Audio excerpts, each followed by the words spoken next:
Britain's Prime Minister, Theresa May, could take a hit in next week's general election. There's a study in Britain, and it shows the Conservatives could lose maybe 20 of their seats. That would wipe out their majority. Another poll shows Theresa May only 3 points ahead. And the most popular song in Britain right now is called Liar, Liar. It's about Theresa May.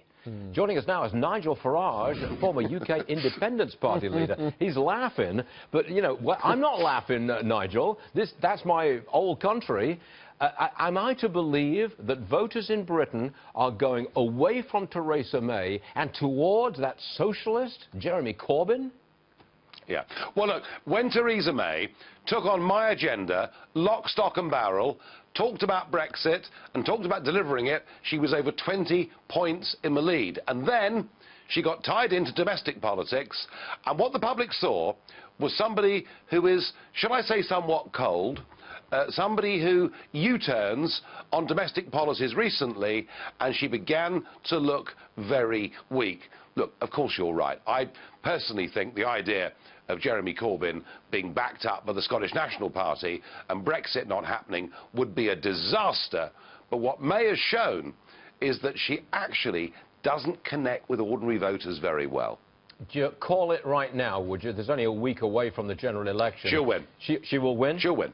And she'll win. I mean, it probably now will not be a huge majority, but she'll win, and I would say she'll get a reasonably comfortable working majority. Okay. However, her weakness as a leader, her lack of sincerity when it comes to policy and maintaining positions, does suggest to me that much though she may win, there could be a battle for the leadership of the Tory party that starts pretty quickly after this election. Fascinating. I have to ask you about the Paris Climate Accord. I know that the Green movement is extremely strong in Europe. We'll have an announcement from the President today at 3 p.m. Eastern about whether we stay in or we leave. What do you think, Nigel? Should we leave the Paris Climate Accord? And you're a European. You guys are all over the Green movement. No, I'm not European, I'm English. Don't make that mistake, please. Look, here's the fundamental point. Donald Trump was elected saying he would not go along with the Paris Accord. Whether it is right to go along with it or wrong to go along with it is actually secondary to a much more important point, and it's called democracy. The reason we fight elections and vote for new leaders is so that they can put their policy platforms into place.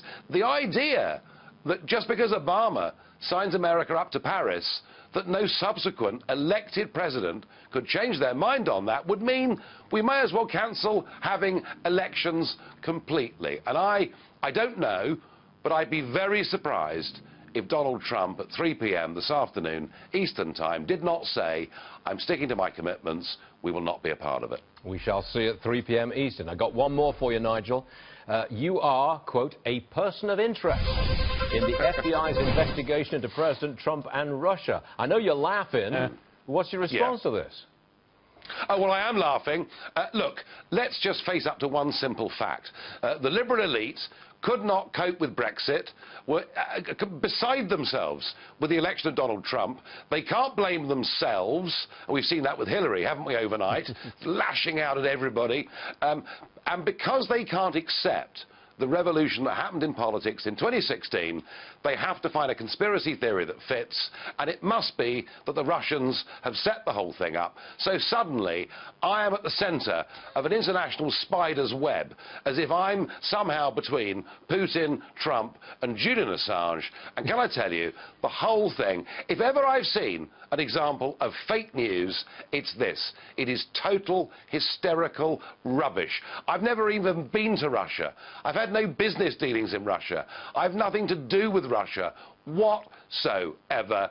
This is the liberal elite who are bad losers who are trying to find a way out. I think that's the last word, Nigel. I think we got that. That was a very firm Was that statement. clear enough for you? Yes, absolutely clear, yes. There's no doubt whatsoever, Farage. Nigel, thank you, sir. We'll see you again soon. Thank you.